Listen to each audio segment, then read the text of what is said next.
ప్రభువైన యేసుక్రీస్తు నామములో మీకు శుభవందనాలు తెలియజేస్తున్నాను. గ్రీసు దేశస్థుల ఆంతర్యం ఏంటి?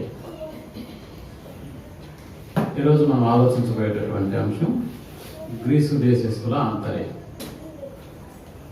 గ్రీసు దేశం ఏంటంటే గ్రీకు దేశం.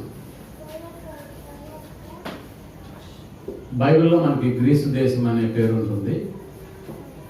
భౌగోళికంగా గ్రీకు దేశం అని అంటారు. గ్రీకు యొక్క సామ్రాజ్యం చాలా పెద్దది. చరిత్రలో గ్రీకు దేశం అనన్నా, గ్రీకు ఎంపైర్ అనన్నా, గ్రీకు సామ్రాజ్యం అనన్నా మనకి ఒక వ్యక్తి పేరు జ్ఞాపకం వస్తుంది. ఎవరా వ్యక్తి? Alexander the great. అల్లు పెరిగినటువంటి యోధుడు, ప్రపంచాన్ని జయించాలనేటటువంటి కోరిక కలిగిన యువకుడు. 32 సంవత్సరాలకే ప్రపంచంలో చాలా భాగాన్ని జయించినటువంటి వ్యక్తి. అలాంటి గ్రీసు దేశం నిజంగా చరిత్రలో గ్రీసు దేశానికి ఉన్నటువంటి పేరు చాలా గొప్పది. బైబిల్లో దాని గురించినటువంటి సంఘటనలు కూడా చాలా సందర్భాల్లో మనకు కనిపిస్తాయి. మరి ముఖ్యంగా దానియేలు గారి కాలంలో అప్పుడు పరిపాలిస్తున్నటువంటి చక్రవర్తి అయిన నెబుకద్నెజరు కాలంలో, ఆ పరిపాలిస్తున్నటువంటి నెబుకద్నెజరు యొక్క కాలంలో నెబుకద్నెజరు గారు ఒక కళ కంటారు. మీకు బాగా తెలుసుంటుంది ఆ కళ. ఆయనకు ఎత్తైన ఒక ప్రతిమ ఒకటి కనిపిస్తుంది. ఆ కళలో ప్రతిమ యొక్క తల ఎలా ఉంటుందని ఆయన చెప్తున్నాడు. ఆయన అంటే బంగారం, వెండి, అంతేనా? సో ఇలా ఆ బొమ్మకు ఉన్నటువంటి ఆ యొక్క గుణాలను ఆయన వివరిస్తూ, ఒకసారి మనం దానియేలు గ్రంథంలోకి వెళ్ళి ఆ కళ భావాన్ని దానియేలు గారి యొక్క మాటల్లో మనం ఆలోచించగలిగితే గ్రీకు దేశానికి సంబంధించినటువంటి కొంత వివరణ మనకి తెలుస్తుంది. దానియేలు గ్రంథం 2వ అధ్యాయం 36వ వచనం. తాము కనిన కళ ఇదే, దాని భావము రాజు సముఖముకు మేము తెలియజెప్పేదము. రాజా, పరలోకమందున్న దేవుడు రాజ్యమును, అధికారమును, బలమును, ఘనతయు తమకు అనుగ్రహించి ఉన్నాడు. తమరు రాజులకు రాజై ఉన్నారు. ఆయన మనుష్యులు నివసించే ప్రతి స్థలమందు మనుషులకేమి, భూజంతువులకేమి, ఆకాశ పక్షులను అన్నింటినీ తమరి చేతికి అప్పగించిన వారందరి మీద తమరికి ప్రభుత్వం అనుగ్రహించి ఉన్నారు. తామే ఆ బంగారు శిరస్సు. అంటే ఒక ప్రతిమ కనిపించింది. ఆ ప్రతిమకు తల ఎలా ఉందని అంటే బంగారంతో చేయబడినటువంటి శిరస్సు. ఆ భావంలో చెబుతూ, తాము చనిపోయిన తరువాత తమరి రాజ్యం కంటే తక్కువైన రాజ్యం ఒకటి లేచును, అటు తర్వాత లోకమంతా ఏరునట్టి 3వ రాజ్యం ఒకటి లేచును, అది ఇత్తడి వంటి దగును. పిమ్మట 4వ రాజ్యం ఒకటి లేచును, అది ఇనుము వలె బలముగా ఉండును. ఇనుము సమస్తమైనటువంటి వాటిని దంచి విరగొట్టున్నది కనుక కదా, ఇనుము పగలగొట్టినట్టు రాజ్యములన్నింటినీ పగలగొట్టి పొడి చేయను. ఇక్కడ చెప్తున్నటువంటి మొదటి భాగానికి సంబంధించి ఆయన చెబుతూ, తల బంగారం. ఆ తల ఎవరు అని అంటే అది మీరే. నెబుకద్నెజరు పరిపాలిస్తున్నటువంటి కాలాల్లో ఆయన కన్నటువంటి కళ, ఆ తర్వాత రాబోయేటటువంటి రాజ్యాలను గురించి దానియేలు గారు వివరిస్తూ, మీరు పరిపాలిస్తున్నటువంటి ఈ పరిపాలన ఎలాంటిదని అంటే నిజంగా చెప్పాలంటే స్వర్ణయుగం అని చెప్పచ్చు. ఎందుకంటే ఆ తల మీదే అని చెప్తున్నాను. నెబుకద్నెజరు పరిపాలించినటువంటి అంటే ఆ బబులోను సామ్రాజ్యం యొక్క పరిపాలన దక్షత తరిగిపోయిన తర్వాత దానికంటే తక్కువైనటువంటి ఒక రాజ్యం వస్తుంది. అది తెలుసు. ఆ రాజ్యము మాదీయ పారసీకుల సామ్రాజ్యం.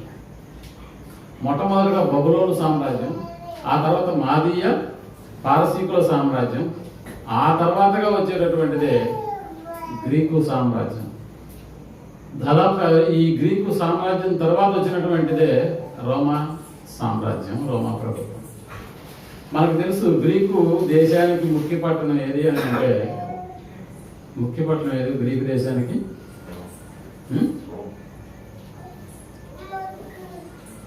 రోమా. గ్రీకు దేశానికి ముఖ్య పట్టణం. ఇటలీకి కదా రోమ్, చరిత్ర తెలియదు కదా, ఇటలీకి తెలుసు. గ్రీకు దేశానికి ముఖ్యపడతారు ఏథెన్స్ పట్టణం. సో దాదాపుగా ప్రజలందరూ ఏథెన్స్ పట్టణానికి సంబంధించినటువంటి ప్రజలుగా ఉంటారు. ఆ తర్వాత గ్రామాలు, కొన్ని గ్రామాలు ఉంటాయి.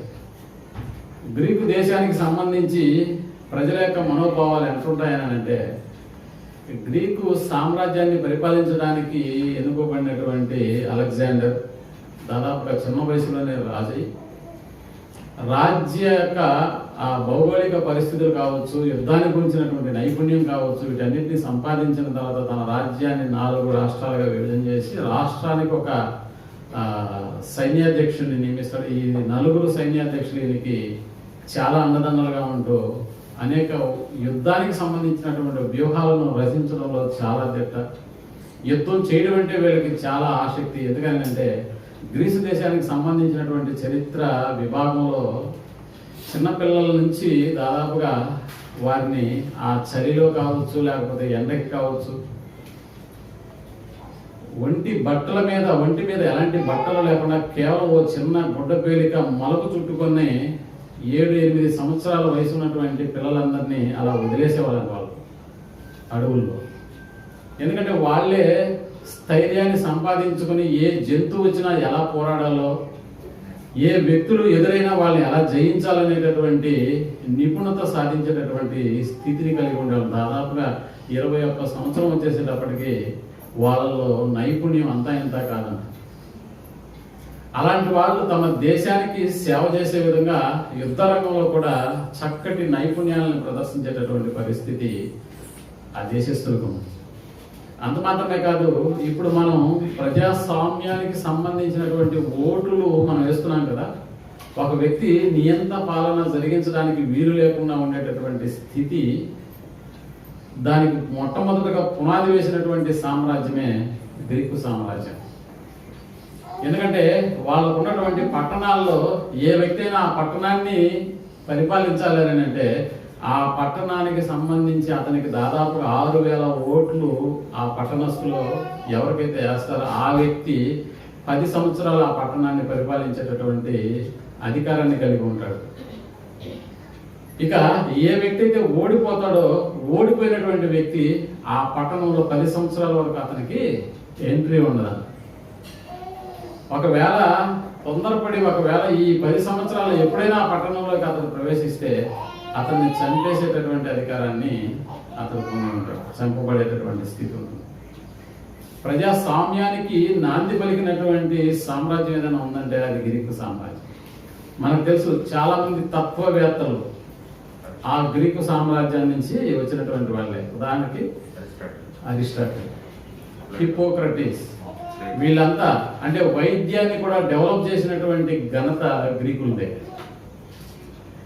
మనిషి యొక్క ఆరోగ్య స్థితిని వాళ్ళు కనుక్కోవడానికి ఆ రోజుల్లో వాళ్ళు ఉపయోగించినటువంటి పద్ధతి ఏంటంటే, చెవిలో ఉన్నటువంటి గుబులు కానివచ్చు, ఒంటి మీద వచ్చేటటువంటి చెమట కావచ్చు, అతడు పోసేటటువంటి యూరిన్ కావచ్చు, వీటిని స్వయంగా తాగి చూసి ఆ వ్యక్తి యొక్క ఆరోగ్య పరిస్థితిని గురించి వాళ్ళు ట్రీట్మెంట్ ఇచ్చేటటువంటి వాళ్ళు.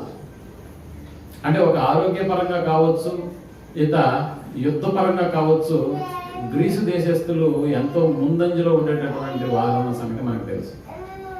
మరి ముఖ్యంగా వాళ్ళ యొక్క దేహ దారుఢ్యాన్ని గురించి మనం మాట్లాడుకోవాల్సి వస్తే, క్రీడలు అనేటటువంటివి ప్రారంభించింది కూడా గ్రీసు దేశస్తులు. ఏథెన్స్ పట్టణం నిజంగా చాలా ఫేమస్. అంత మాత్రమే కాదు, వాళ్ళకి దైవభక్తి కూడా ఎక్కువే. దైవభక్తి కూడా ఎక్కువని ఎలా చెప్పొచ్చు మనం అని అంటే, పౌలు గారు ఏథెన్స్ పట్టణానికి ఒకసారి వెళ్తాడు 2000 సంవత్సరాలు పూర్వం. సో ఏథెన్స్ పట్టణంలో ఆయన కనుగొనింది ఏంటి అని అంటే, దేవతా విగ్రహాలు చాలా ఉన్నాయి.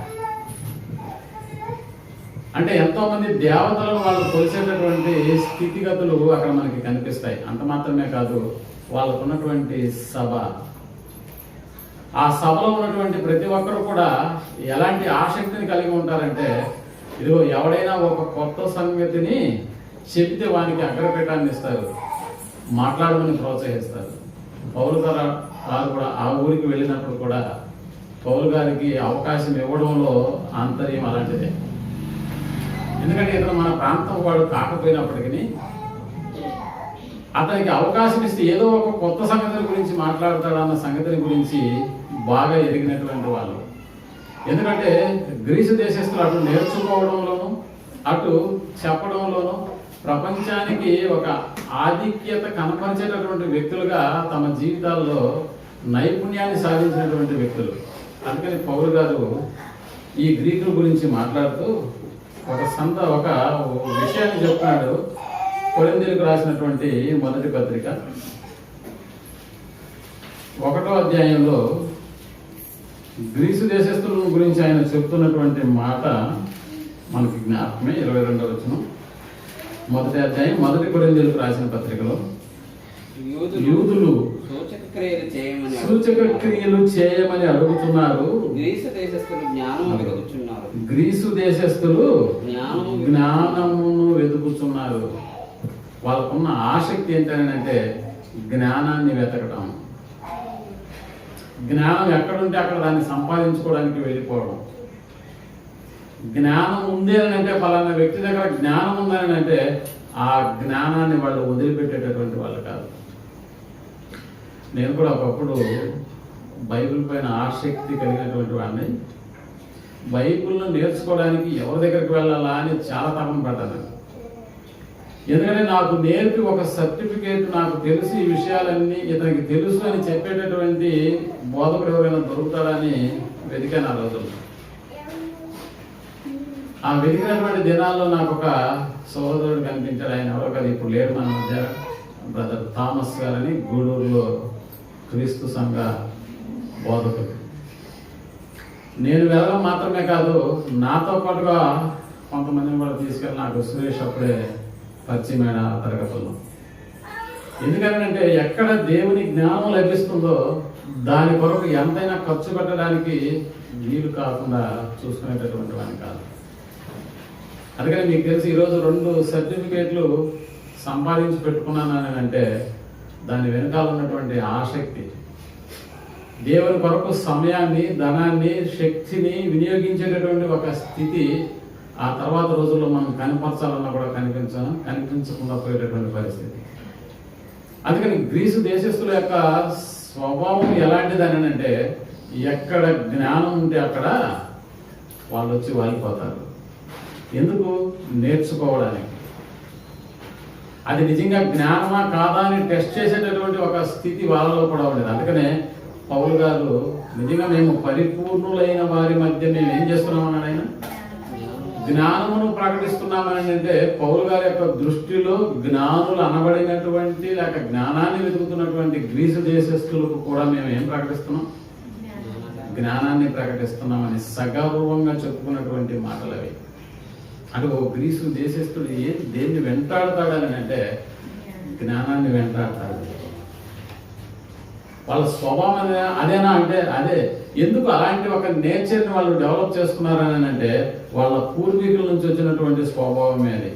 అందుకని అపోస్తుల కార్యం 17వ అధ్యాయంలో వారి యొక్క కార్యక్రమాలను గురించి చెబుతూ ఏథెన్సు పట్టణానికి సంబంధించినటువంటి ఆ ప్రజల యొక్క పరిస్థితిని గురించి పౌలు గారు అక్కడ మాట్లాడుతూ ఉన్నాడు. 22వ వచనంలో 2వ లైన్, ఏథెన్సు వారులారా, దానికంటే ముందుగా 20వ వచనం, 20వ వచనం,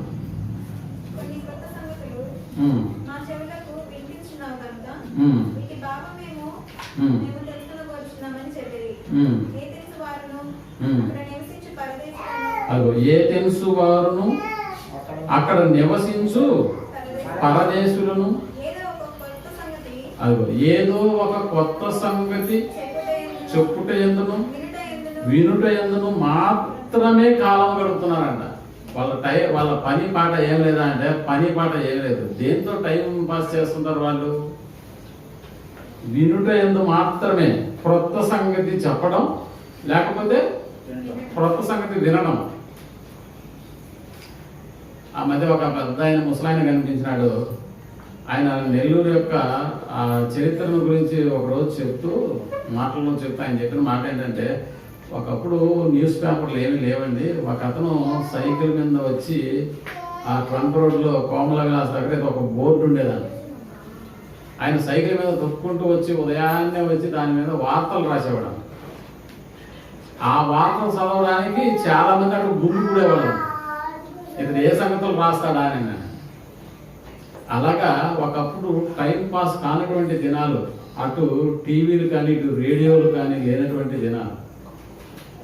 ఏంతో వీళ్ళు కాలాన్ని గడుపుతున్నారని అంటే, ఓ క్రొత్త సంగతి చెప్పుట ఎందును వినుట ఎందును మాత్రమే కాలము గడుపుచుండేది వారు.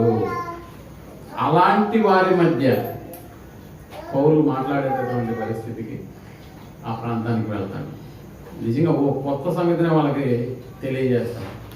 అందుకనే ఏథెన్స్ పట్టణంలో పనిచేసినటువంటి పౌలు గారు ఆ మనుషుల యొక్క స్థితిగతులను గురించి చాలా అబ్జర్వ్ చేసినాడు. ముఖ్యంగా భక్తిని గురించి మాట్లాడుతున్నాడు అక్కడ. ఏథెన్స్ వారులారా, మీరు సమస్త విషయములలో అతి దేవత భక్తి గలవారై ఉన్నట్టు నాకు కనబడుతుంది అని అన్నాడు. చూసారా, ఏథెన్స్ వారులతో వాగ్వాదం చేయడం అంటే చాలా కష్టమే. ఎందుకు? వారు జ్ఞానులు, జ్ఞానానికి సంబంధించినటువంటి విషయాన్ని వెతికేటటువంటి వాళ్ళు. అందువల్ల చాలా మంది తాత్వవేత్తలు కానివ్వండి, గ్రీసు దేశస్తులే ఎక్కువ మంది ఉండడం మనకి చరిత్రలో నేర్చుకున్నటువంటిది. అందుకనే పౌలు గ్రీసు దేశస్తులు జ్ఞానమును వెతుకుతున్నారు అని. నిజంగా గ్రీసు దేశస్తులు జ్ఞానాన్ని వెతికేటటువంటి వాళ్ళ అంటే, జ్ఞానాన్ని వెతకడమే వాళ్ళ పని. ఏది జ్ఞానమో దానిని ప్రపంచానికి తెలియజెప్పడమే వాళ్ళ పని. నిజానికి 2000 సంవత్సరాల తర్వాత ఇప్పుడు మనం ఈ సంగతుల గురించి మాట్లాడుకోవాల్సినటువంటి అవసరం ఎందుకు ఏర్పడింది? అసలు గ్రీసు దేశస్తుల యొక్క ఆంతర్యాన్ని మనం ఆలోచించవలసినటువంటి పరిస్థితి ఎందుకు ఏర్పడింది అని అంటే, ఇక్కడే మనకి అద్భుతమైనటువంటి విషయాన్ని యేసు ప్రభువుల ద్వారా తెలుసుకునేటటువంటి గొప్ప అవకాశం ఉంది. ఎందుకనంటే, జ్ఞానాన్ని వెతుకుతున్నటువంటి వారు గ్రీసు దేశస్తులైతే ఆ జ్ఞానం ఎవరో మనకు బాగా తెలుసు. ఎవరు జ్ఞానం? యేసుక్రీస్తు. మొదటి శతాబ్దంలో గ్రీసు దేశస్తులు ఉన్నారా అంటే ఉన్నారు. ఎక్కడున్నారయ్యా అంటే, యేసు ప్రభువు వారు సంచరించినటువంటి దినాలలో యెరూషలేములో సైతం ఎక్కడ జ్ఞానం అనేది వెలువడుతుందో, ఒకనాడు సొలొమోను గారి యొక్క జ్ఞానం ఎలా నలు దిశలకు వెళ్ళిపోయిందో ప్రపంచ దేశాలకు, ఆ తర్వాత యేసు ప్రభుల వారి యొక్క రాకతో సొలొమోను కంటే గొప్పవాడు ఇక్కడ ఉన్నాడని చెప్తున్నటువంటి యేసు ప్రభుల యొక్క మాటలు మనం అధ్యయనం చేయగలిగితే, ఆఫ్టర్ సొలొమోను ఎంతటి వాడు యేసు ప్రభుల ముందు. అంటే జ్ఞానం అనేటటువంటిది ఎంత గొప్పగా యేసు ప్రభుల వారు చూపిస్తున్నారో మనకు బాగా తెలుసు. ఎక్కడ జ్ఞానం ఉంటే అక్కడికి ఎవరు వచ్చే అవకాశం ఉంది? ఎక్కడ జ్ఞానం ఉంటే అక్కడికి ఎవరు వచ్చే అవకాశం ఉంది? గ్రీసు దేశస్తులు వచ్చేటటువంటి అవకాశం ఉంది, గ్రీకు దేశస్తులు. అందుకని జ్ఞానం ఎక్కడుంది? ఇప్పుడు మొదటి శతాబ్దంలో ఏంటంటే యేసు దగ్గర ఉంది. యేసు ఆ తర్వాత కింద చెబుతూ 24వ వచనం, యూదులు సూచక్రియలు చేయమని అడుగుతున్నారు కదా, ఆయన యూదులకు అంటే సూచక క్రియలు చేయమనేటటువంటి యూదులకు ఆటంకముగాను అన్ని జనులకు వెరితనంగాను ఉన్నాడు. కానీ యూదులకేమి గ్రీసు దేశస్తులకేమి పిలువబడిన వారికే క్రీస్తు దేవుని శక్తియు దేవుని జ్ఞానమును అయి ఉన్నాడు. మొదటి కొరింథీ నాకు మీరు చదువుకున్నటువంటి లేఖం మాట. యేసుక్రీస్తు వారు ఎవరు అని అంటే దేవుని శక్తి మరియు దేవుని జ్ఞానమునై ఉన్నాడు. ఇప్పుడు జ్ఞానం ఎక్కడుంటే అక్కడికి ఎవరు వచ్చేస్తారు అనుకున్నాం మనం? ఎందుకు వీళ్ళు జ్ఞానాన్ని ఎత్తుక్కుంటూ రావడం? జ్ఞానులని చెప్పబడినటువంటి వాళ్ళు కూడా ఉన్నారు బైబిల్లో. అది తూర్పు దేశం నుంచి వచ్చినటువంటి జ్ఞానులు అనే సంగతిని మనం మాట్లాడుకున్నాం. కానీ ఇక్కడ గ్రీసు దేశస్తులు జ్ఞానాన్ని వెతికేటటువంటి వాళ్ళు, జ్ఞానం కోసం ఏమైనా చేసేటటువంటి వాళ్ళు. అలాంటి ఈ జ్ఞానాన్ని వెతికేటటువంటి గ్రీసు దేశస్తులు జ్ఞానమైన యేసు దగ్గరకు కూడా వచ్చారా అంటే వచ్చారు.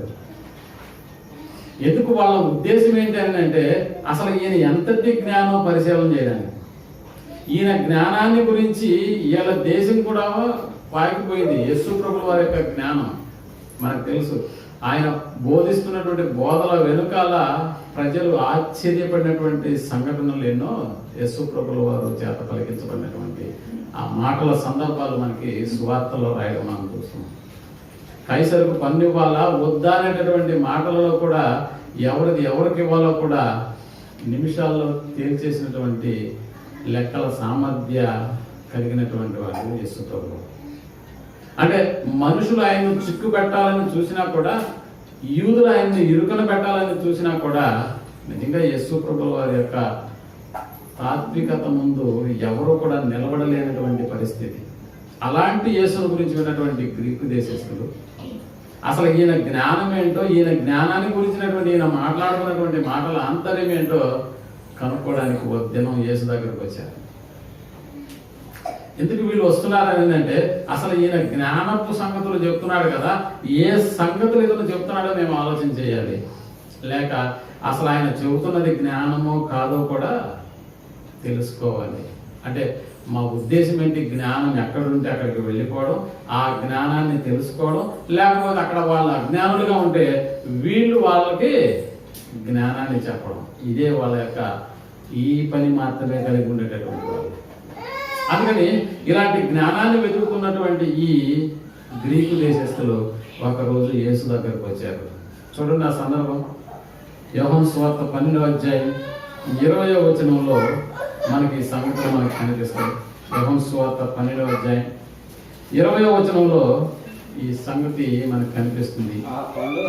ఆ పండుగలో ఆరాధించడానికి వచ్చిన వారిలో కొందరు గ్రీసు దేశస్తులు ఉన్నారు.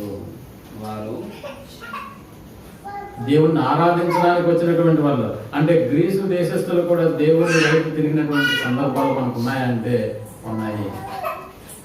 గ్రీసు దేశస్తురాలు కూడా ఒక ఆమె పౌలు గారి యొక్క మాటలకు కూడా క్రైస్తవురాలుగా మారిపోయినటువంటి స్థితి మనకు తెలుసు. యేసు ప్రభుల వారు సంచరిస్తున్నటువంటి దినాలలో యేసు ప్రభుల వారి దగ్గరకు గ్రీసు దేశస్తులు వచ్చేసారు. ఆ పండుగలో ఆరాధింపడానికి వచ్చినటువంటి వారిలో కొందరు గ్రీసు దేశస్తులు ఉండేది. వారు గలిలయలోని బెత్సాయిదా ఫిలిప్పు దగ్గర. ఫిలిప్పు ఎవరు అప్పటికి? యేసు ప్రభుల వారి శిష్యులలో ఒక అతను. ఫిలిప్పు దగ్గరకు వచ్చి అపాయింట్మెంట్ అడుగుతున్నారు. ఎవరిని? యేసు ప్రభుల వారిని.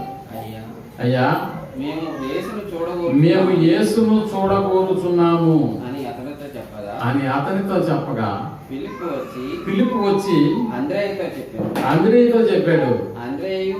ఇద్దరు వెళ్ళి, అంటే గ్రీసు దేశస్తులను ఒక దగ్గర నిలబెట్టేశారు. ఇప్పుడు ఫిలిప్పు అంద్రేయు ఇద్దరు కలిసి యేసు దగ్గరకు వెళ్ళారు. అందుకు యేసు వారితో మనుష్య కుమారుడు మహిమ పొందవలసిన గడియ వచ్చి ఉన్నది. గోధుమ గింజ భూమిలో పడి చావకుండిన ఎడల అది ఒంటిగానే ఉండును. అది చచ్చిన ఎడల విస్తారముగా ఫలించును. ఏమన్నా అంద్రేయ ఫిలిప్పు వచ్చి యేసుతో ఏమని చెప్పారు అక్కడ? గ్రీసు దేశస్తులు వచ్చున్నారు, మీతో మాట్లాడాలంట, మిమ్మల్ని కలవాలంట, మిమ్మల్ని చూడాలంట అన్నప్పుడు యేసు ప్రభువు వారు ఏం చెప్పాలి? నిజంగా సరే ఇప్పుడు కాదులే, వీలు కాదు, ఇప్పుడు మీటింగ్ ఉంది మీకు తెలుసు కదా, మళ్ళా కలుసుకున్నాం అని చెప్పన్నా చెప్పాలా? లేకపోతే రమ్మనన్నా చెప్పాలి. ఈ రెండింటిలో ఏదో ఒక సమాధానం ఇక్కడ మనకు కనిపించాలి. కానీ వాళ్ళు వచ్చి అడిగినటువంటి ప్రశ్న ఏంటి చూసారా? మనం ఆలోచించగలిగితే ఎవరైనా మన ఇంటికి వచ్చి మీ ఆయన ఉన్నాడా అని అంటే సేమ్ ఇదే డైలాగ్ కొట్టామనుకోండి.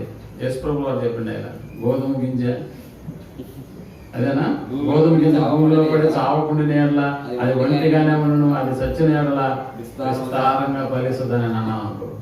అప్పుడు వాళ్ళ పరిస్థితి, ఫీలింగ్స్ ఎలా ఉంటాయి మీరు ఆలోచించండి.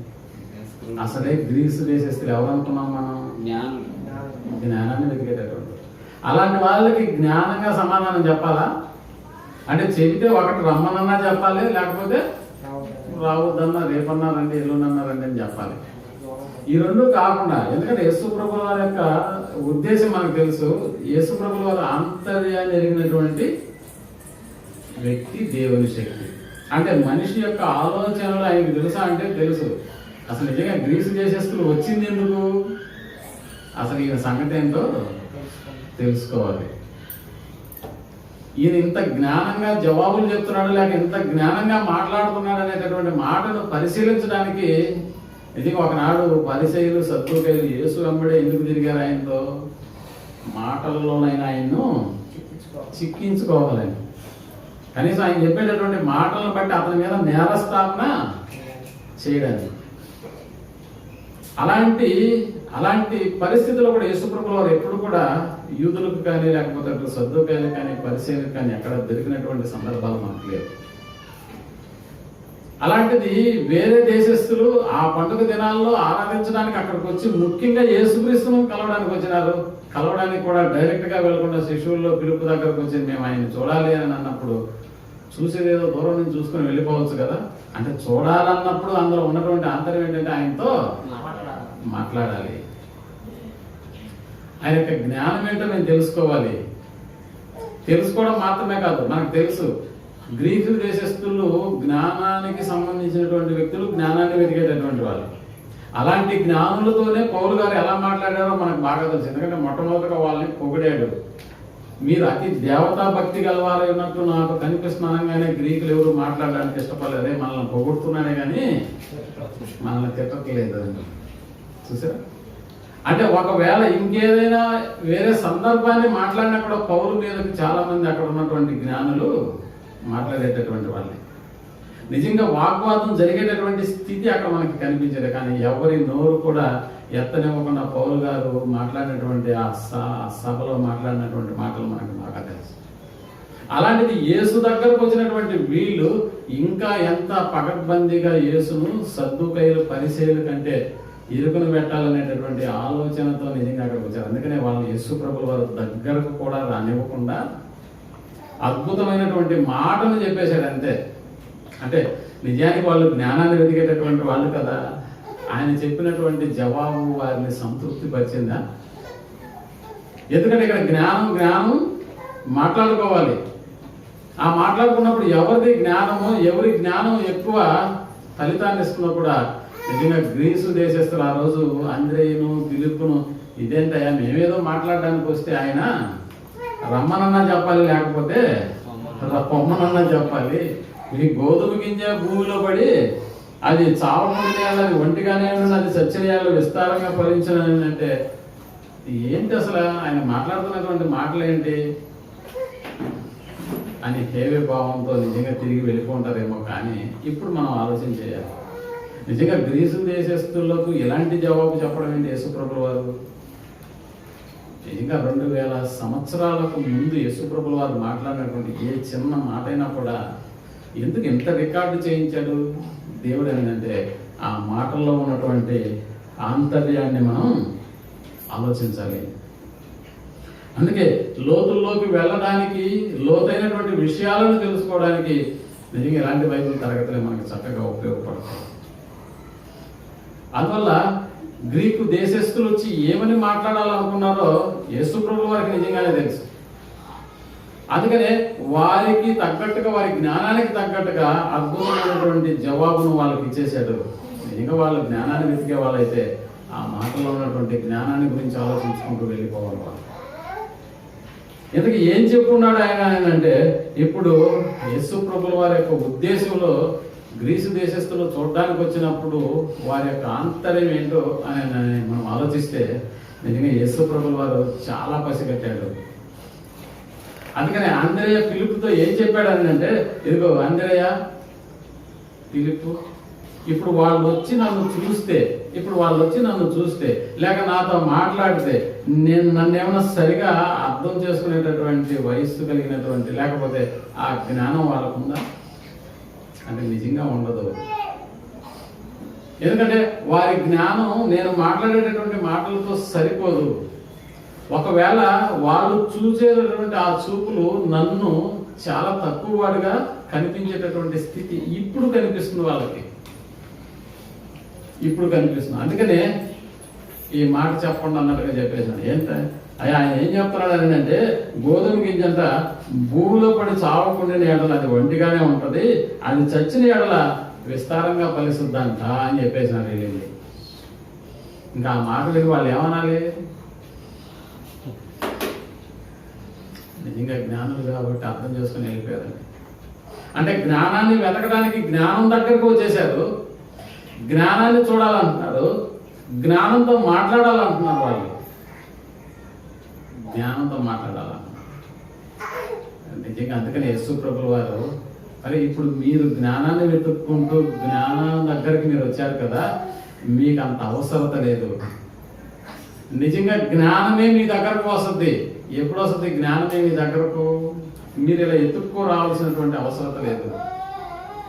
జ్ఞానమే మీ దగ్గరకు వస్తుంది. ఎప్పుడు జ్ఞానం మీ దగ్గరకు వస్తుంది అని అంటే, గోధుమ గింజ చచ్చిపోతేనే. మీరు జ్ఞానాన్ని వెతుక్కుంటూ వచ్చారు, నేను కాదంటలేదు. కానీ ఆ జ్ఞానాన్ని వెతుక్కుంటూ వచ్చినటువంటి మీ బ్రతుకులలో ఇప్పుడు జ్ఞానం మీకు చాలా చిన్నదిగా కనిపిస్తుందేమో, చాలా చిన్నదిగా కనిపిస్తుందేమో. కానీ జ్ఞానమే మీ దగ్గరకు వస్తుంది. అంటే ఆ సమాచారం మీ దగ్గరకు వస్తుంది అనేటటువంటి భావంతో కూడినటువంటి మాటలు నిజంగా యేసు ప్రభువు వారు మాటల్లో మనకు కనిపిస్తుంది. ఎలా? అందుకనే ఓ విత్తనాన్ని సాదృశ్యంగా తీసుకున్నాడు ఆయన. గోధుమ గింజ భూమిలో పడి చావకుంటే అది ఒంటిగానే ఉండిపోతుంది, అది చచ్చిపోతే విస్తారంగా ఫలిస్తుంది అని. అందుకని మనం ఆలోచించగలిగితే, యేసు ప్రభువు వారి యొక్క భౌతికమైనటువంటి స్థితిని మనం ఆలోచించగలిగితే, మనలాగే ఆయన దేవుని స్వరూపము స్వభావం కలిగినటువంటి వాడుగా ఈ భూమి మీదకు పంపబడినటువంటి యేసు ప్రభువు వారు మనలాగే 9 నెలలు తల్లి గర్భంలో నుండి బయటకు వచ్చినటువంటి వాడే, శరీరం మనలాంటి శరీరాన్ని కలిగినటువంటి వాడే, మనకున్నట్లుగానే ఆకలి కలిగినటువంటి వాడే, మనకున్నట్టుగానే నిద్రను కలిగినటువంటి వాడే, మనకున్నట్టుగానే ఆకలి దప్పులు, దుఃఖము, ఆనందము ఇవన్నీ మిళితమే ఈరోజు మనం ఎలా బ్రతుకుతున్నామో అలాంటి ఒక బ్రతుకును కలిగినటువంటి జీవితాన్ని కలిగినటువంటి వాడిగా మనకి కనిపిస్తున్నాడు 33.5 సంవత్సరాలు. అందుకని ఆయన గురించి మాట్లాడుతూ హెబ్రీ గ్రంథకర్త రాస్తూ 2వ అధ్యాయం 16వ వచనాన్ని మనం ఆలోచించగలిగితే, హెబ్రీలకు రాసిన పత్రిక 2వ అధ్యాయం 16వ వచనాన్ని మనం ఆలోచించగలిగితే, యేసు ప్రభువు వారి యొక్క స్వభావాన్ని గురించి ఆయన చెబుతూ మరణం యొక్క బలము గలవాణి 16వ వచనం చదువుతున్నాం. ఏలయనగా ఆయన ఎంత మాత్రము దేవదూతల స్వభావమును ధరించుకొనక అబ్రహాము యొక్క సంతాన స్వభావము ధరించుకున్నాడు. అంటే దేవదూతల స్వభావాన్ని ధరించుకొని రాలేదు భూమి మీదకి. అబ్రహాం గారి యొక్క సంతాన స్వభావాన్ని ధరించుకుని లోకంలోకి వచ్చాడు. నిజంగా గ్రీసు దేశస్తులకు ఈ రూపాన్ని చూసినప్పుడు గ్రీసు దేశస్తులకు అర్థం కాని నేను, ఒకవేళ ఈ రూపంలో నన్ను చూస్తే, నన్ను చూడటానికి వచ్చారన్నారు కదా, ఈ రూపంలో నన్ను చూస్తే గ్రీసు దేశస్తులకు నేను ఎలా అర్థమవుతానో తెలుసా? నాలాంటి ఆకారం, అందులో భూమి మీదకు నేను పంపబడినప్పుడు ఈ ఆకారం ఎలాంటిది అనుకుంటున్నారు? దాసుని స్వరూపం. యేసు ప్రభువు వారు ఎవరంటే దాసుడా? అవును, దాసుని స్వరూపం. అంటే యేసు ప్రభువు వారు మనలాగా ఆకలి తప్పులే కదా. ఆయన ఏంటండి మనిషి చూస్తే ఎలాగనే ఉన్నాడు అంటే, నాలాగే ఓ శరీరం ఉంది, నాలాగే మాట్లాడుతున్నాడు, నాలాగే కాళ్ళు చేతులు ఉన్నాయి. ఇది గ్రీసు దేశస్తులు ఒకవేళ యేసు దగ్గరకు వచ్చి ఆయన చూసిన తర్వాత మేమేదో జ్ఞానం మాటలు చెప్తున్నాడు, ఏదో గొప్ప విచిత్రంగా ఉంటాడేమో అని అనుకున్నాం. కానీ మాలాగే ఉన్నాడేంటి ఆయన? ముఖ్యంగా చెప్పాలంటే మా దేశంలో ఉన్న కొత్త సంగతులు కూడా ఈయనకు తెలియవేమో అనేటటువంటి అపోహలు కూడా ఆ రోజు గ్రీసు దేశస్తులు మాట్లాడేటటువంటి వాళ్ళు. ఎందుకంటే గ్రీసు దేశస్తుల స్వభావం ఎలాంటిదని అంటే, ఎక్కడ జ్ఞానం ఉందో ఆ జ్ఞానాన్ని వాళ్ళు వెతుక్కుంటూ వెళ్ళి, ఇదిగో మా దేశపు జ్ఞానం కంటే ఇదేం పెద్ద జ్ఞానం కాదే. అందుకని యేసుప్రభుల వారు వారిని దగ్గరకు రానివ్వకుండా ఇప్పుడు నన్ను చూస్తే వాళ్ళు నేను ఎలా కనిపిస్తాను, వాళ్ళకి ఓ దాసుడిలాగా కనిపిస్తాను. నేను ఎలా కనిపిస్తాను, మామూలు మనిషిలాగే కనిపిస్తాను. మామూలు మనిషిలాగే కనిపిస్తాను. వాళ్ళకున్నట్టుగానే ఆకారం ఉంది, వాళ్ళకున్నట్టుగానే ఆకలేస్తుంది, వాళ్ళకున్నట్టుగానే దప్పికేస్తుంది, వాళ్ళకున్నట్టుగానే అన్నీ జరుగుతున్నాయి. కానీ ఇప్పుడు నన్ను చూస్తే నేను వారికి అర్థం కాను. అందుకనే నేను కొద్ది రోజుల తర్వాత నేను ఎక్కడికి వెళ్ళిపోతున్నాను తెలుసా? మరణపు లోతుల్లోకి వెళ్ళిపోతున్నాను. అది జరిగిన తర్వాతనే నిజంగా సమాధానం లేకపోతే జ్ఞానం అనేటటువంటిది వాళ్ళని వెతుక్కుంటూ వెళ్తుంది. అందుకని ప్రేమేటువంటి వాళ్ళ యేసు ప్రభుల వారు మహాజ్ఞాని అన్న సంగతి మనం జ్ఞాపకం చేసుకుంటే, ఆయన మాట్లాడినటువంటి మాటల్లో ఉన్నటువంటి అంతర్యాన్ని మనం గ్రహించగలిగితే నిజంగా గ్రీసు దేశస్తులు ఆ రోజు వచ్చి యేసును చూసినప్పుడు మనలాంటి బట్టలే కదా వేసుకో ఉన్నాడు అని అనుకునే మాటలు మనకి వినిపిస్తాయి.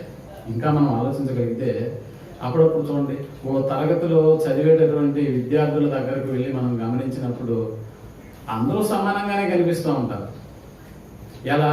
అందరూ హైట్లో ఒకేలాగా ఉండడం, లేకపోతే కొంచెం ఎక్కువ తక్కువలు ఉండడం, లేకపోతే అందరూ పరీక్షల్లో బాగానే రాయడం అని అంటే, ఇదిగో హెడ్ మాస్టర్ వచ్చి సార్ ఈ అబ్బాయి బాగా చదువుతాడండి, ఇతడు మంచి ర్యాంక్ సంపాదించుకుంటాడని చెప్పినప్పుడు ఇతడ అంటే చూస్తే ఆ ర్యాంక్ హోల్డర్ లాగా కనిపించడం లేదే అనేటటువంటి భావన అప్పుడప్పుడు మనకు కనిపిస్తుంది. కానీ రిజల్ట్ వచ్చినప్పుడు మాత్రమే నిజంగా ఆ రోజు చూసినప్పుడు ఇతడు ర్యాంక్ హోల్డర్ అని నేను అనుకోలేదండి. నిజంగా అతను చూస్తే సరిగా చదవడేమో అన్నట్టుగానే ఉండింది. కానీ ఆ ర్యాంకుల లిస్టులో అతని పేరే మొదటి వచ్చింది. ఎప్పుడు తెలుస్తుంది ఈ సంగతి? ఓ రిజల్ట్ వచ్చినప్పుడు. చూసేదానికి అంత నాలెడ్జ్ వాళ్ళగా కనబట్టలేదే. అవును, మొదట చూస్తే అలాగనే ఉంటుంది. ఎప్పుడైతే రిజల్ట్ వస్తుందో ఆ రిజల్ట్లో అతను కనపరిచినటువంటి ఆ నెంబర్ 1 పొజిషన్ ఏదైతే ఉందో, అది రిజల్ట్ వచ్చిన తర్వాతనే అతని యొక్క స్థితి మారిపోతుంది. ఈ సంగతి మనకి బాగా తెలుసు. అప్పటిలాగా అందరితో కూర్చున్నటువంటి వాడే, అప్పటిలాగా అందరితో చదువుకున్నటువంటి వాడే, అప్పటిలాగా అందరితో మాస్టర్ చెప్తుంటే వినేటటువంటి వాడే. కానీ రిజల్ట్ మాత్రం అతన్ని వేరు చేసేసింది. ఎంతగా వేరు చేసేసిందంటే ఓ సీఎం దగ్గరికి తీసుకెళ్ళి అంతగా వేరు చేసేసింది. ఓ సీఎం ఏం చేశాడు ఈ విద్యార్థులని అంటే, ఓ షీల్డ్ ఇచ్చి సత్కరించాడు. విద్యార్థులందరి నుంచి దూరం అయిపోయి ఎంతో ఎత్తుకు వెళ్ళిపోయాడు. అవును, ఆ రోజు ఫోటోలు కూడా పేపర్లో కూడా మొదటి పేజీలో వచ్చినటువంటిది. మిగిలిన వాళ్ళంతా ఏమైపోయారు? వేరు చేయబడ్డాడు. అందుకనే మనకి ఆలోచించగలిగితే యేసు ప్రభుల వారిని మామూలుగా అందరితో మనలాగా ఉండేటప్పుడు చూస్తే అర్థం కాలేదు. అసలు నిజంగా గ్రీకు దేశస్తులకు అస్సలు అర్థం కాదు. నిజంగా గ్రీసు దేశస్తులు చూస్తే ఎలా భావిస్తారు వాళ్ళని అంటే, నాలాగే ఉన్నాడు కదా, ఇతనేం మాట్లాడతాడు, ఇతను చెప్పిన సంగతులు అవి ఎంతకంటే గొప్ప సంగతులు మా దేశంలో ఉన్నాయని మాట్లాడుకునేటటువంటి వాళ్ళే. అందుకని చూడడానికి కూడా యేసు ప్రభుల వారు పర్మిషన్ ఇవ్వలేదు. అప్పుడప్పుడు చూడండి, రోడ్డు పక్కన భిక్షను ఎత్తుకునేటటువంటి వాళ్ళ మరణంలోకి వెళ్ళి మనం ఆలోచించగలిగితే, ఇదిగో ఎప్పుడు ఒకే దగ్గర కూర్చొని అక్కడే భిక్ష ఎత్తుకునేటటువంటి ఓ భిక్షగాడు ఈ మధ్య ఫోటోలు పేపర్లో వచ్చాయి. ఏంటి కారణం ఏంటంటే, ఓ రోజు అతను చనిపోయాడు. ట్రాఫిక్ పోలీసు మున్సిపాలిటీ వాళ్ళకి ఫోన్ చేశాడు. ఆ మున్సిపాలిటీ వాళ్ళు వచ్చి ఆ భిక్షగాడిని వేరు చేస్తున్నప్పుడు అతని పక్క కింద నోట్ల కట్టలు ఎన్నో వేల రూపాయలు, లక్షల రూపాయలు అతని పట్ట కింద ఉన్నాయి. ఎవరన్నా బ్రతుకున్నప్పుడు అతని గురించి ఇతను లక్ష్యాధికారిని ఆలోచించిన వాళ్ళు ఉన్నారా? లేదు.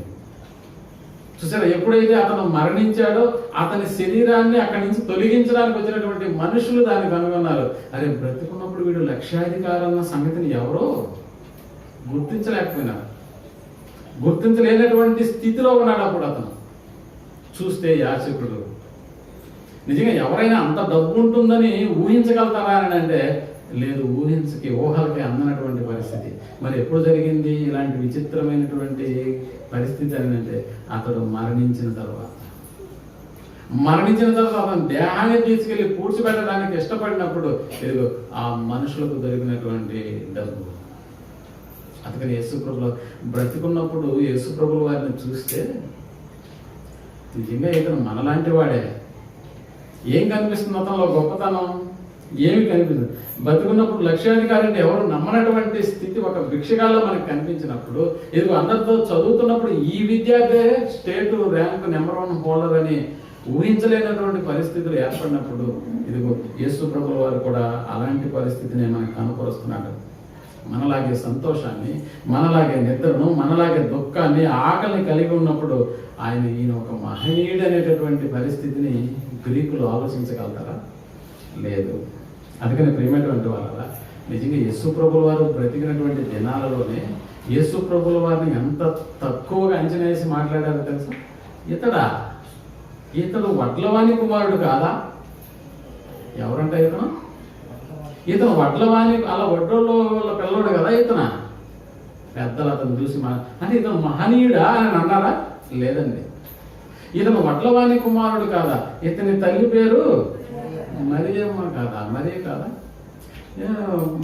వీళ్ళంతా ఇతనికి సహోదరులు కాదా? యేసు ప్రభుల వారిని బంధించి తీసుకెళ్లి ఆ పిలాతు దగ్గర నిలబడినప్పుడు యూదులు పరిసయ్యులు వచ్చి ఏమని మాట్లాడుతున్నారో తెలుసా? వీడు అన్న పదాన్ని కూడా ఉపయోగిస్తున్నారండి. వీడు ఎలాంటి వాడంటే ఆ దేవాలయాన్ని పడగొట్టి 3 దినాల్లో మళ్ళా తిరిగి కడతానని చెప్పాడండి. వీడు చూసారా? అంటే యేసు ప్రభుల వారు బ్రతికున్నప్పుడు ఆయన స్టేటస్ ఎలా ఉందో మీరు ఆలోచన చేయండి. బ్రతికున్నప్పుడు ఆ పిలాతు దగ్గర నిలబడినప్పుడు యేసు వారి యొక్క స్టేటస్ వీడు అనేటటువంటి పదమా? అంత మాత్రమేనా? ఆ నయవంచకుడు అని మాట్లాడుతున్నారే, ఆ నయవంచకుడు శాస్త్రులు పరిసయ్యులు. అంటే యేసు ప్రభుల వారు బ్రతికున్నటువంటి దినాలలో ఆ నయవంచకుడు అని మాట్లాడుతున్నారంటే ఇతడు వడ్లవాణి కుమారుడు కాదని మాట్లాడుతున్నారు. అసలు వీడు అనేటటువంటి పదాన్ని ఉపయోగిస్తున్నారని అంటే యేసు ప్రభుల వారు భౌతికంగా బ్రతికున్నప్పుడు ఆయన స్థితి ఏంటండి? మీకు జ్ఞానాన్ని బోధించింది గ్రీసు దేశస్తులు గుండా రాదా ఆ పదం? అవునండి, ఇతను అద్భుతాలు చేశాడు కదా, మహత్కార్యాలు చేశాడు కదా, 5,000 మందికి భోజనం కూడా పెట్టాడు ఆ రోజు అన్నప్పుడు చెప్పుకొచ్చేవాళ్ళండి. మోషే గారు కూడా అద్భుతం చేయలేదా? మహత్కార్యాలు మోషే చేయలేదా? అంటే ఈయన మాత్రమే చేశాడా? అంటే అద్భుతాలు చేసినటువంటి యేసు ప్రభుల వారిని కూడా అవలేలగా ఏం చేసే అవకాశం ఉంది? ఆ రోజు తీసేసేటటువంటి అవకాశం ఉంది. అంటే అద్భుతాలు జరిగించిన తర్వాతనే కదా వీడు ఆ దేవాలయాన్ని మాట్లాడుతున్నారు. అంటే అద్భుతాలు ఏమైనా చేసిన తర్వాత ఏమైనా యేసు ప్రభుల వారిని అన్నలు మెక్కిచ్చారా? ఏమైనా అద్భుతాలు ఎప్పుడు చేశాడు? మత్తయి సువార్త 5-6 అధ్యాయాల్లో అద్భుతాలు చేసినాడు. సిలువేసినప్పుడు ఎలా మాట్లాడుతున్నారు? అద్భుతాన్ని బట్టి ఆయన గౌరవించవచ్చు కదా. సిలువు దాకా ఎందుకు తీసుకెళ్ళాలి? అంటే శరీరంలో ఉన్నప్పుడు నిజంగా గ్రీసు దేశస్తులకి యేసు ప్రభుల వారు ఎలా కనిపించేవాడండి? ఓ దాసుడు, ఓ నేరస్తుడు. ఎంత మహాజ్ఞానాన్ని బోధించినా కూడా వీడా? ఎందుకంటే ఆ చుట్టుపక్కల ఉన్నటువంటి శాస్త్రులు పరిసయ్యులు సైతం ఆయన గురించి మాట్లాడుకునేటటువంటి పద్ధతి అలా ఉంది. అందుకని ఆయన యేసు ప్రభుల వారు చెప్తున్నాడు, గ్రీసు దేశస్తులు చూడడానికి వచ్చారా? మరొకటి ఇలా చెప్పు, గోధుమ గింజ భూమిలో పడి అది చావకుండా ఉంటే ఎలా ఉంటుందంట? వంటిగానే ఉండిపోతుంది. అది చనిపోతే విస్తారంగా ఉంది. అందుకని భూమి మీద బ్రతుకున్నప్పుడు క్రీస్తుల వారు నిజంగా ఎవరికి అర్థం కాలేదు. శిష్యులకి ఏమైనా అర్థమయ్యారా? ఈయన ఎవరో, ఈయనకు గాలి, తుఫాను ఇవన్నీ ఇతనికి లోపడుతున్నాయి ఏంటి అని మాట్లాడుకున్నారే తప్ప ఈయన ఎవరో. అందుకని ప్రియమైనటువంటి వాళ్ళ శిశువులకు సైతం అర్థం కానటువంటి ఒక స్థితి భౌతికంగా యేసు ప్రభుల వారు ఉన్నప్పుడు. అందుకని గ్రీసు దేశస్తులు ఎక్కడ యేసు ప్రభుల వారిని తక్కువ అంచనా వేస్తారు అనేటటువంటి ఆలోచన. ఎందుకంటే నా గొప్పతనం తెలియాలంటే ఇప్పుడు వచ్చి గ్రీసు దేశస్తులు నాతో ఇంటర్వ్యూ తీసుకున్నంత మాత్రాన వాళ్ళకి ఆ గొప్పతనం ఏమన్నా అనిపిస్తుందా గొప్పగా అంటే లేదు. నా గొప్పతనం వాళ్ళ దగ్గరికి వెళ్తుంది ఒకరోజు. ఎప్పుడు వెళ్తుంది? అందుకనే ఓ సాదృశ్యాన్ని చెప్పాడు. ఓ గోధుమ గింజ అది భూమిలో పడకుండా ఉంటే అది ఒంటిగానే ఉంటది. ఇప్పుడు భూమిలో పడిన తర్వాత అది విస్తారంగా ఫలిస్తుంది అని. అందుకని నేను మరణిస్తున్నాను. ఎప్పుడైతే నేను మరణిస్తున్నానో అప్పుడు ఏమి వాళ్ళకి అర్థం కాదు. కానీ మరణించిన తర్వాత తిరిగి ఏం చేస్తాను? 3వ దినాన లేస్తాను. ఏమండి గొప్పతనం నిజంగా ఎప్పుడు కనిపిస్తుందండి ప్రపంచానికి? యేసు ప్రభువు వారి యొక్క గొప్పతనం, యేసు ప్రభువు వారి యొక్క గొప్పతనం నిజంగా ఈనాడు ప్రపంచ దేశాల్లో యేసు ప్రభువు వారు నెంబర్ 1 స్థానంలో ఉన్నారనడానికి ఇదిగో ఆయన గురించి చెప్పేటటువంటి గ్రంథాలు కూడా ఈనాడు బహుగా అభివృద్ధిలోకి రావడానికి గల కారణం యేసు ప్రభువు వారు పుట్టడం కాదండి, పుట్టిన తర్వాత తిరిగి లేయడం. నిజంగా యేసు ప్రభువు వారి యొక్క మరణాన్ని గురించి మనతో కూడా పరిశుద్ధాత్మ దేవుడు చెబుతూ ఆయన మరణాన్ని బట్టి ఆనందించమన్నాడా లేక ఆయన పుట్టుకుని బట్టి ఆనందించమన్నాడా? అంతే కదా. మరణాన్ని ప్రచురం చేయమన్నాడా ఆయన పుట్టాడని ప్రచురం చేయమన్నాడా? అంతే కదా. ఆయన మరణ సమాధి పునరుత్థానములను ప్రకటించండి అన్నాడు. అంతేగాని ఆయన పుట్టాడని ప్రకటించమని ఎక్కడ చెప్పలేదండి.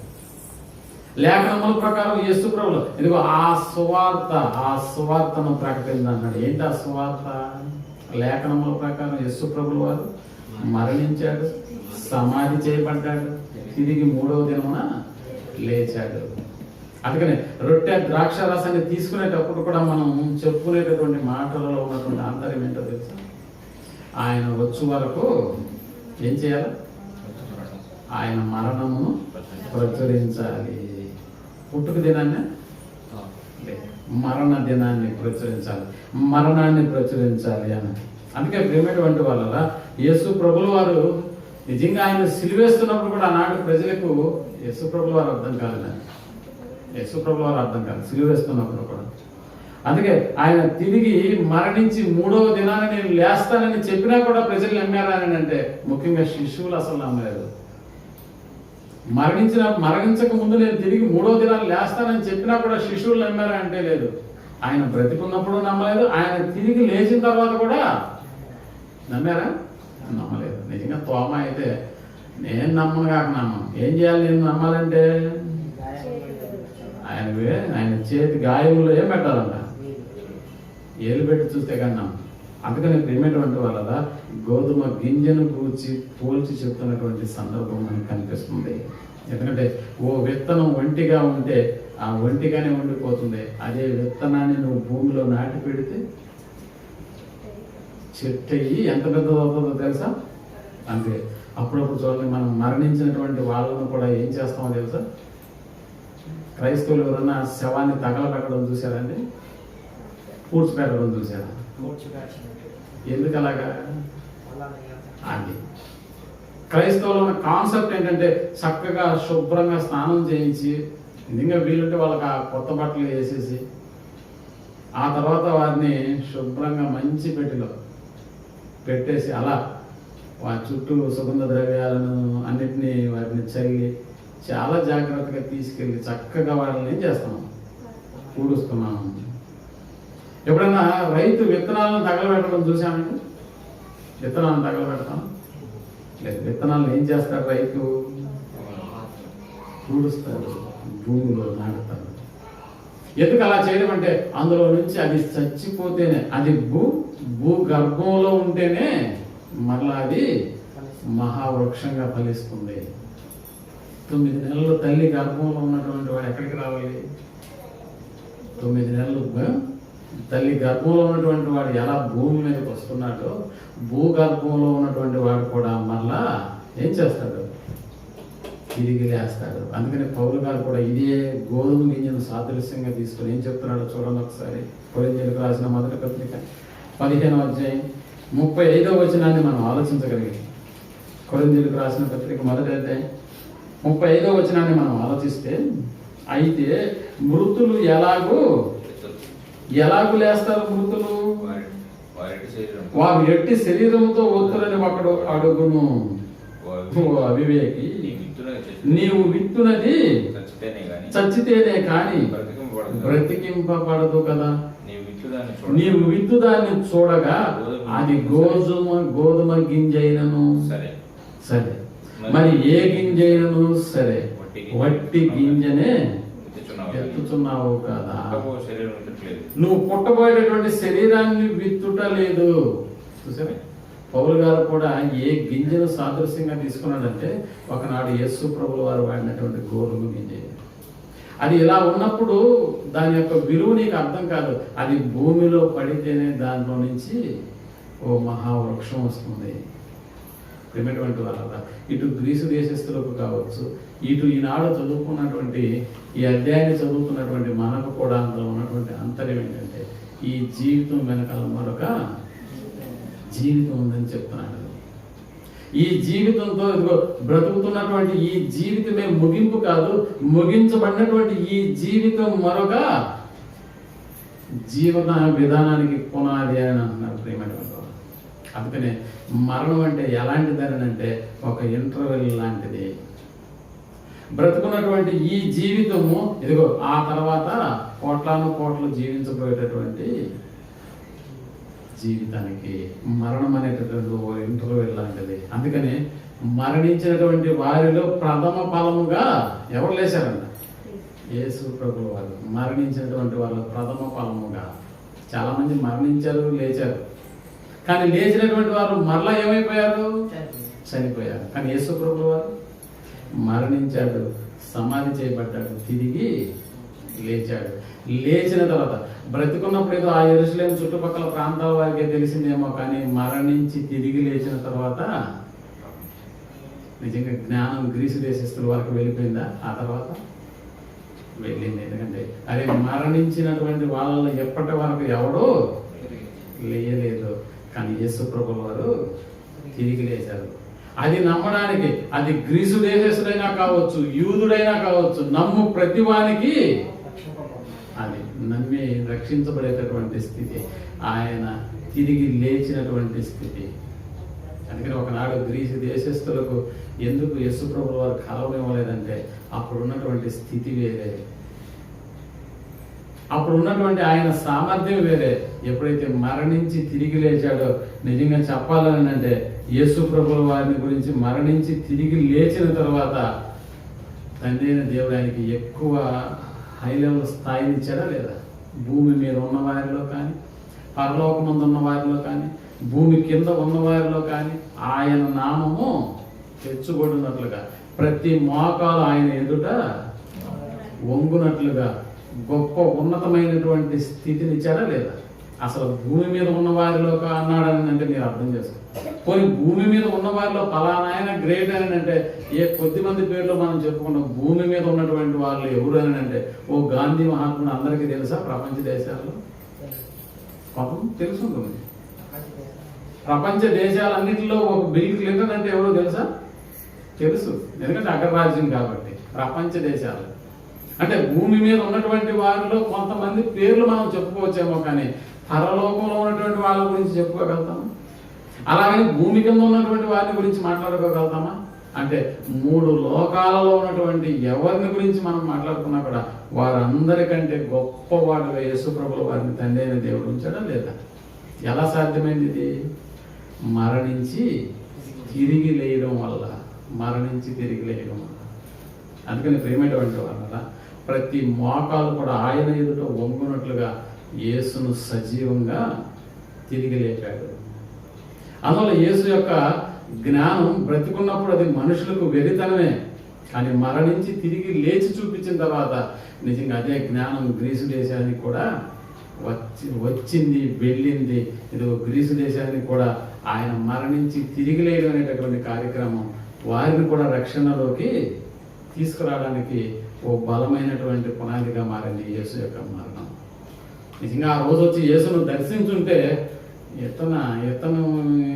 ఇతనికి అంత సీన్ లేదని ఉండేవాళ్ళేమో మన భాషలో మాట్లాడుకోవాల్సి వస్తుంది. అందుకని యేసు ప్రభువు వారి దగ్గరకు రానివ్వకుండా ఇదిగో ఈ జ్ఞానమే వాళ్ళ దగ్గరకు వస్తుంది. ఎందుకంటే ఇక కొద్ది రోజుల్లోనే ఆయన మహిమ పరచబడవలసిన గడియ వచ్చి ఉంది కాబట్టి ఎందుకు ఇప్పుడు చూడటం?